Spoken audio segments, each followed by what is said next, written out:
I can say I read at least 20 books this year. Big win for me.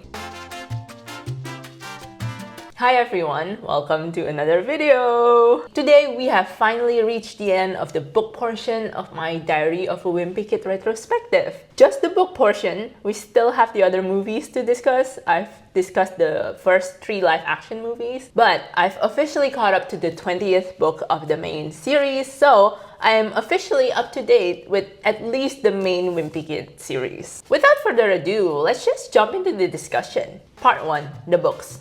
The books I read for this video were Big Shot, published October 2021, Diaper Overload, released October 2022, No Brainer, published October 2023, Hot Mess, released October 2024, and finally Partypooper, published very recently in October of this year, 2025.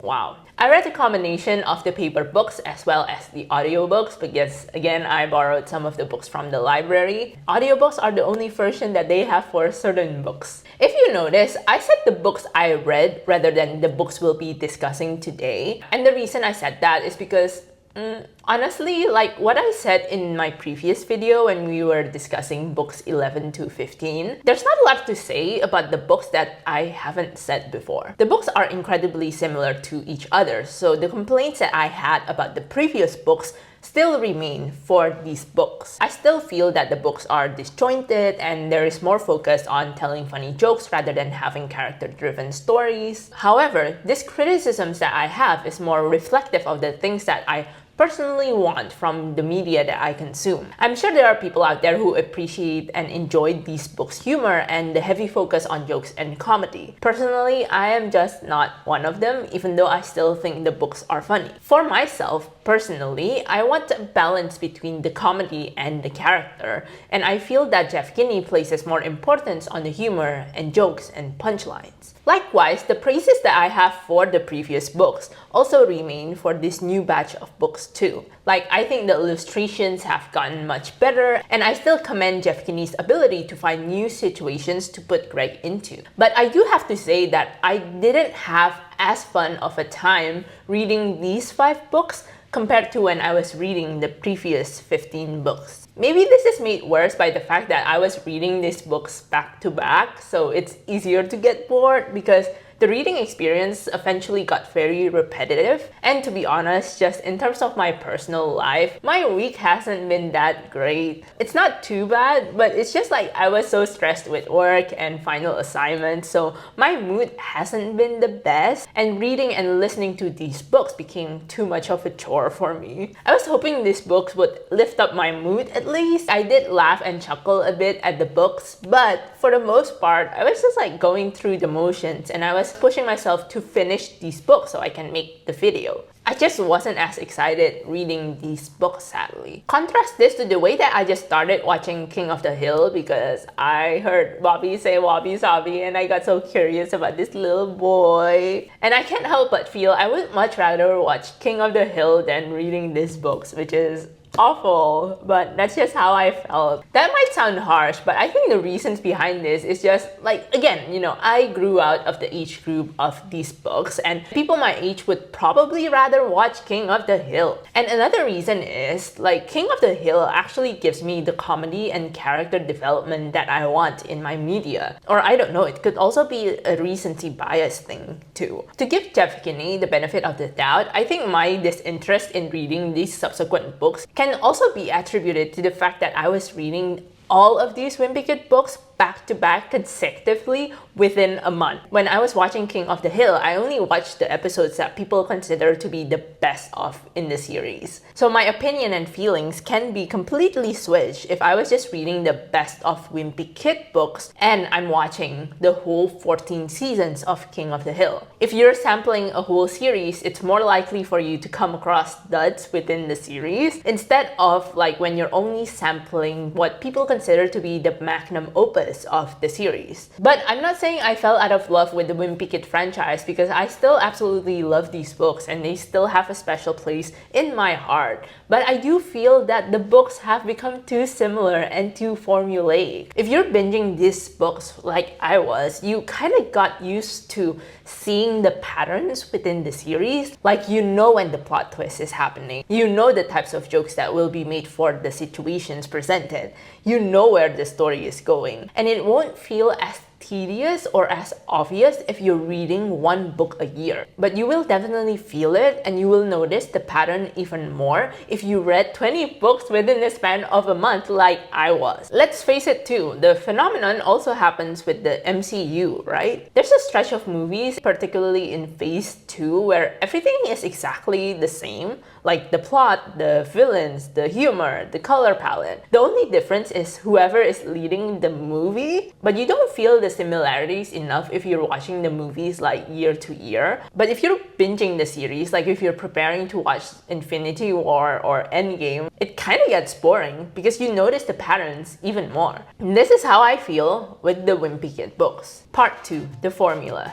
If we were to categorize the Wimpy Kid books, I would say maybe there's 3 possible plot lines. First, there's the school-focused stories. So this will be stuff like the first Wimpy Kid book or No Brainer. Usually these books are set during the semester. I would also lump in the books that explore Greg and Rowley's relationship, like Hard Luck, into this category because naturally Greg mostly interacts with Rowley when they're at school. Then there's the vacation stories, and they're quite self-explanatory, I think. Jeff Kinney really likes making vacation books because honestly, there's a lot of potential for funny situations, but also because going on vacation kind of allows you to have a different setting, and so the stories will feel a bit more different than the regular books as well, I would say. These books tend to be set over the course of holidays. Finally, there's the family books. So the stories in these books will have a lot to do with Greg's family, whether they jumpstart the story or whether they serve as the main antagonist of the book. So these plots appear in books like Rodrick Rules, Wrecking Ball, and even the newest Partypooper. I feel each Wimpy Kid book is a variety or some version of the types that I mentioned just now. And it makes sense given that Greg himself is in middle school. His world will revolve around friends, family, and of course school. What is it that Greg will experience that would be, like outside of those things? Even with Diaper Overload, which focuses on the rock and roll lifestyle, those things are still explored as Rodrick's world. So in a way, that book is still adjacent to the family books. Because of that, just imagine, right? There are 20 books, and there are 3 types of stories that Greg usually experiences in these books. If you do the math, things will get repeated eventually. Furthermore, from my observation, the Wimpy Kid books have a structure that Jeff Kinney follows to a T in each book. Rather than the conventional 3 acts, these books tend to have 4 acts instead. This structure is very similar to the story structure called kishotenketsu, which is usually used in Japanese, Chinese, Korean, or Vietnamese stories. However, this structure is also used often in The Simpsons and a lot of American animated sitcoms. In kishotenketsu, the story is divided into 4 parts. So there's the introduction, the development, twist/reversal, and resolution. For the purposes of this case study, I will break down the plot beats from Wrecking Ball because I feel like that's the last memorable book for me. The books usually open with Greg talking about things somewhat related to the main theme of the book. These things tend to be stories from Greg's childhood or just things that he observes. In Wrecking Ball, the book's introduction is Greg cleaning out his closet and pulling out items from his past, which prompts him to recall their origins. Wrecking Ball's development phase is the Heffleys finding out about the death of their distant relative named Aunt Reba, and that Aunt Reba left them a sizable amount of money. So the Heffleys decide to use the inheritance to renovate their house. Around this act, Greg will tell the readers about crazy conspiracy theories that his friend Albert Sandy tells the others during lunch. The twist/reversal in Wrecking Ball is the Heffleys realizing they don't have the appropriate permits to do their renovations, leaving them with a half-renovated house. This completely changes the trajectory of the story, which is usually what happens in this act if you're writing your stories based on the kishotenketsu structure too.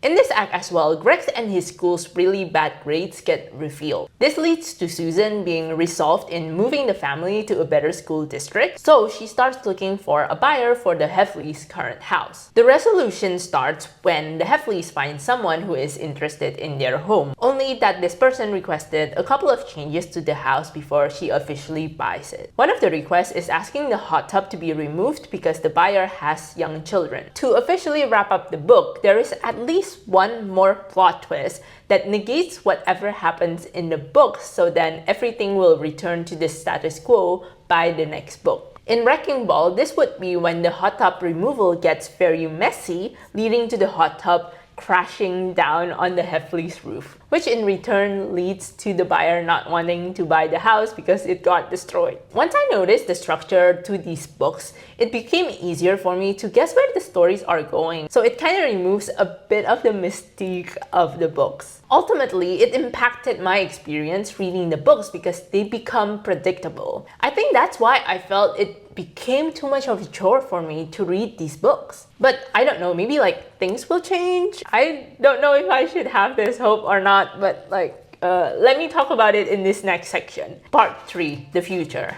In the next few books, namely Hot Mess and Partypooper, it seems there are a little bit of changes to the status quo. I'm not sure if these changes will stick, so we shall see in the subsequent books. Spoilers ahead for Hot Mess and Partypooper. In Hot Mess, it is explained that Grandma, Greg's maternal grandmother, is the head of the family because she makes really good meatballs. However, towards the end of the book, Greg finds out that the meatballs were not made from scratch and that they are actually just frozen meatballs from a restaurant franchise. Think your frozen IKEA Swedish meatballs. To keep it a secret, Grandma strikes a deal to give Greg the position as the next head of the family. I'm not sure if this plot point will ever get addressed in future books, but it'll be a pleasant surprise if it does. Meanwhile, at the end of Partypooper, Greg becomes an event organizer with Rowley. This came about after Greg tried to meticulously plan his birthday party, only the birthday party ended up spiraling out of control. Greg thought that the party was a mess, but it turns out that people ended up having a lot of fun. So Greg is approached by this man who asked Greg to organize a party for this man's son. This sparks Greg's journey in being an event organizer, or at least a birthday party organizer. Whether or not this marks a development in Greg for future books, or if this job will even get addressed in future books, that remains to be seen because Partypooper is the latest in the franchise, so we'll have to wait until book 21 at least to know if the job will get acknowledged, if this will actually appear in Greg's CV. But nonetheless, Partypooper is also significant because Greg has a birthday. The age is not specified, and I'm pretty sure that Greg's birthday probably gets addressed in one of the other books. I could be wrong, but it's still significant to have a book that revolves around Greg growing up, Greg growing in age. Again, whether or not the events of these books will stick, we shall see, but it seems like a lot of things happened in Greg's life in this one for it to not get addressed. Maybe he was previously 13 and then he turned 14 and he'll forever be 14 years old compared to how he was forever 13 previously. Or was he 12? I don't know. I don't go to school in America. I don't know how old middle schoolers are.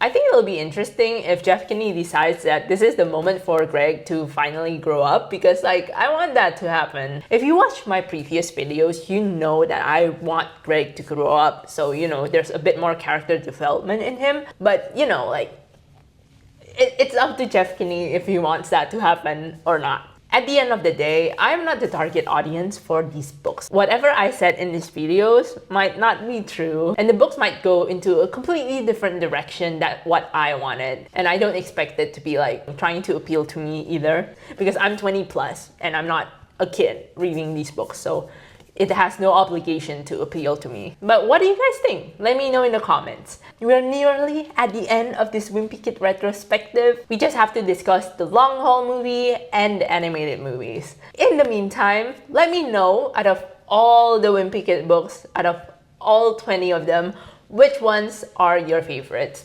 Let me know in the comments.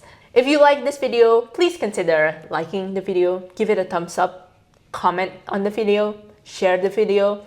Overall, please engage with the video. It will be really good. I will appreciate it so much. And maybe subscribe to the channel too, you know, for the final installments of this Wimpy Kid retrospective and also for other video essays. Apart from that, thank you for watching this video. I hope you have a good day, a good night, a good afternoon, a good evening, a good whatever time it is for you. Even a good dawn, even a good middle of the night, in the crack of dawn, or maybe you're watching this at like 2 a.m. Nonetheless, have a good time. Yeah. Bye.